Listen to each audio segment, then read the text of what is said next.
Shalom, salam berkat dari kami untuk pendengar sekalian. Saat ini pendengar akan diberkati dengan program Hari Ini Harinya Tuhan bagian yang ke-8. Sebuah program rohani tentang doktrin Alkitab yang menolong kita untuk semakin tertanam dalam kebenaran firman dan bertumbuh dalam kemuliaan. Bersama hambanya, Pendeta Gilbert Lumwendo, STH. Banyak orang merasa doktrin Alkitab sebagai sesuatu yang membingungkan. Tetapi tahukah saudara bahwa doktrin Alkitab intinya adalah memahami Alkitab dengan benar, dengan pemahaman yang sistematis, sehingga kita terus dapat tertanam di dalam kebenaran firman, sehingga kita terus bertumbuh di dalam kemuliaan Allah.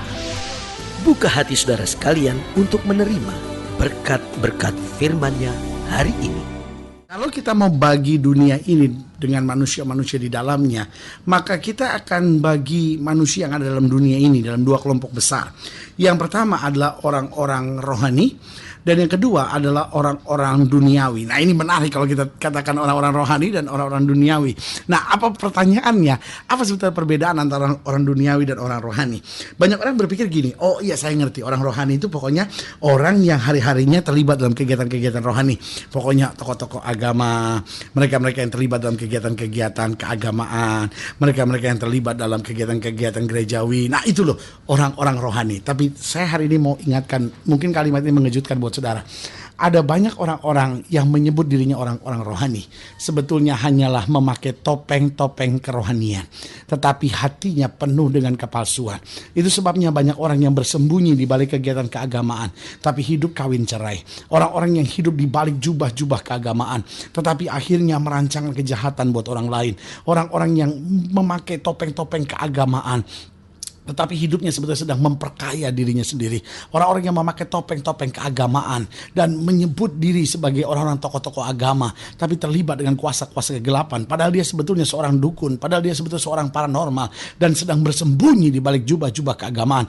Orang-orang seperti ini hanyalah orang-orang munafik yang sedang bersembunyi di balik jubah kerohanian. Orang seperti ini nggak bisa kita sebut sebagai orang rohani. Bagaimana kita bisa sebut orang rohani? Padahal punya istri 2, punya istri 3, hidup kawin cerai, hidup dengan minum mabuk, hidup dengan judi, hidup memperkaya diri sendiri, lalu hidup dengan kuasa-kuasa kegelapan dan mengatasnamakan Tuhan dengan segala penyembahan berhala yang sedang dikerjakannya. Nah, saudaraku yang kasih dalam Tuhan, orang-orang seperti ini saya sebut adalah orang-orang yang jahat karena memakai jubah-jubah kerohanian. Nah, hidup Kristen adalah hidup yang berjalan dalam terang Kristus, sehingga kita mengerti betul apa artinya orang rohani dan orang duniawi.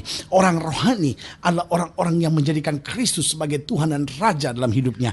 Orang-orang rohani adalah orang-orang yang menjadikan firman Tuhan sebagai dasar kehidupannya. Dan orang-orang duniawi adalah orang-orang yang menjadikan dunia sebagai sumber segala-galanya. Berarti saudaraku yang kasih dalam Tuhan, kita memang masih hidup di dunia, tapi kita bukan orang-orang duniawi. Saudara mungkin bukan seorang pendeta, saudara mungkin bukan seorang penatua gereja, saudara mungkin bukan seorang majelis gereja, saudara mungkin bukan tokoh-tokoh agama yang sangat dihormati. Tetapi kalau saudara menjadikan firman Tuhan sebagai langkah keseharian hidup saudara, kalau saudara menjadikan Kristus sebagai sumber kehidupan saudara, maka saudaraku yang kasih dalam Tuhan, engkau adalah orang rohani yang akan melihat kemuliaan Tuhan dinyatakan. Haleluya. Selamat datang dalam program kita Hari Ini Harinya Tuhan, sebuah program rohani yang mengingatkan kepada kita betapa pentingnya kita menjadikan firman Tuhan sebagai dasar keseharian hidup kita. Karena selama kita menjadikan firman Tuhan sebagai dasar keseharian hidup kita, maka langkah-langkah kita penuh berkat, kemenangan, mujizat, dan perkara-perkara yang besar. Haleluya.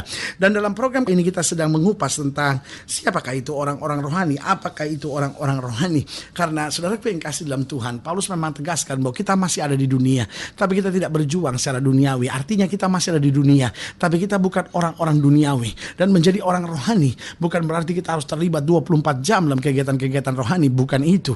Tetapi orang-orang rohani adalah orang yang dimanapun dia berada, orang dapat melihat kemuliaan Tuhan, orang dapat melihat kasih Kristus, orang dapat merasakan damai sejahtera. Karena itu semua terpancar dari dalam kehidupannya. Haleluya. Doa saya setiap pendengar sekalian akan menjadi orang-orang rohani yang menjadi berkat. Saudaraku yang kasih dalam Tuhan, dalam program ini kita sedang membahas Galatia pasal 6. Galatia pasal 6 ayat yang pertama sampai ayatnya yang ke-10.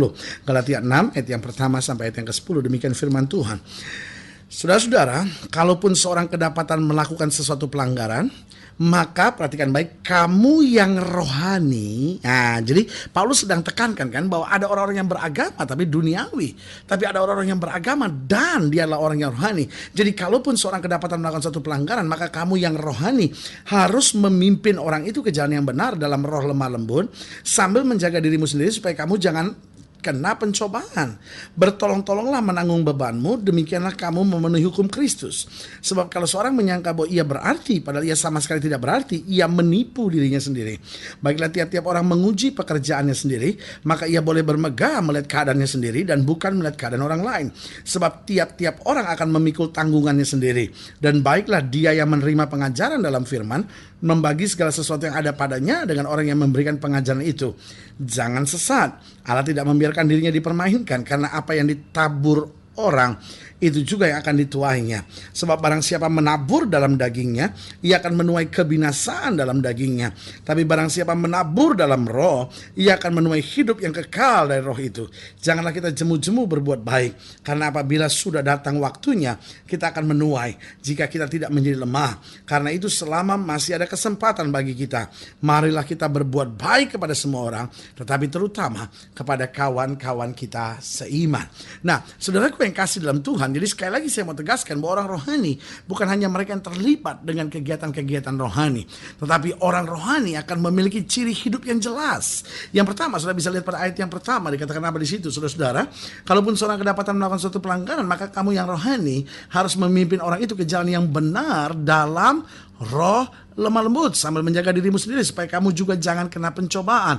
Perhatikan baik kalimat ini, dalam roh lemah lembut. Jadi saudaraku yang kasih dalam Tuhan, orang-orang rohani akan hidup dengan roh yang lemah lembut, a gentle spirit. Nah, ini bukan berarti dia bukan orang yang tegas. Ini bukan berarti dia orang yang gak punya prinsip, sama sekali berbeda. Dia orang yang tegas, dia orang yang punya prinsip, tapi dia orang yang lemah lembut. Karena selalu saya bilang tegas dan kasar itu dua hal yang berbeda. Ada banyak orang sebetulnya dia nggak tegas, tapi dia kasar. Ada banyak orang tegas dan tidak perlu kasar. Nah, ini yang Alkitab katakan, orang yang rohani dimanapun dia berada, dia akan membawa roh yang lemah lembut. Dia tetap tegas. Kesalahan tetap dia persoalkan. Hal-hal yang nggak benar tetap dia bongkar. Tetapi saudaraku yang kasih dalam Tuhan, apapun yang dia kerjakan, apapun yang dia jalani dengan lemah lembut. Dia tetap dengan ketegasan. Ada orang-orang yang tetap marah sama dia dan bilang, kok begitu sih orang itu? Kok keras itu orang? Oh, kok kasar sih? Ini harus dibedakan. Ada orang-orang yang bukan keras, bukan kasar, tetapi dia tegas, saudara-saudara. Dia menyatakan kebenaran sebagai kebenaran. Yesus bukan orang yang kasar, Yesus adalah Tuhan yang tegas, yang menyatakan kebenaran sebagai kebenaran. Nah, tetapi persoalannya, bagaimana kita menjadi seorang yang lemah lembut? Nah, saudaraku yang kasih dalam Tuhan, saya khawatir roh yang lemah lembut seringkali sudah hilang di dalam diri banyak orang di muka bumi ini. Dunia ini penuh dengan orang-orang yang keras, yang kasar, yang memaki, yang membentak, yang menyakiti orang dengan perkataan dan tindakan serta perbuatannya.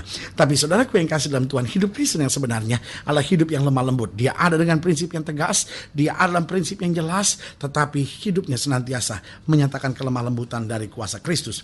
Yang kedua saya pelajari, coba lihat ayat yang kedua. Di ayat yang kedua dikatakan, bertolong-tolonglah menanggung bebanmu, demikian kamu memenuhi hukum Kristus. Jadi yang kedua, orang rohani adalah hidup dengan kesiapan untuk menolong. Saudaraku yang kasih dalam Tuhan, orang rohani menyadari bahwa hidupnya ada karena pertolongan. Dia ada karena pertolongan Kristus. Dia ada karena pertolongan Roh Kudus. Dia ada karena pertolongan rahmat Allah dalam kehidupannya. Sehingga dia boleh ada sebagaimana dia ada. Paulus bilang begini, aku ada sebagaimana aku ada, semata-matanya karena kasih karunia Allah. Berarti dia adalah orang-orang yang menyadari bahwa dirinya hanyalah tertolong oleh kasih Tuhan, tertolong oleh anugerah Tuhan. Nah, saudaraku yang kasih dalam Tuhan, berarti waktu kita sudah menyadari kasih karunia Tuhan, kita bangkit menjadi orang-orang rohani, maka ini yang harus kita buat. Kita rindu menolong orang lain, kita rindu menolong orang lain agar berjumpa Yesus, kita rindu menolong orang lain agar dia menemukan kasih, kita rindu menolong orang lain agar dia mendapatkan damai sejahtera, kita rindu menolong orang lain agar dia menang atas menghadapi persoalan pergumulan hidupnya. Jadi yang pertama, orang rohani itu adalah orang yang hidup dengan roh yang lemah lembut. Yang kedua adalah orang yang hidup dengan kesiapan untuk menolong. Yang ketiga, coba lihat ayat yang keempat. Di ayat yang keempat dikatakan apa di situ? Baiklah tiap-tiap orang menguji pekerjaannya sendiri, maka ia boleh bermegah melihat keadaannya sendiri dan bukan melihat keadaan orang lain. Berarti yang ketiga yaitu hidup dengan menguji diri. Orang rohani bukan orang yang selalu merasa dirinya benar.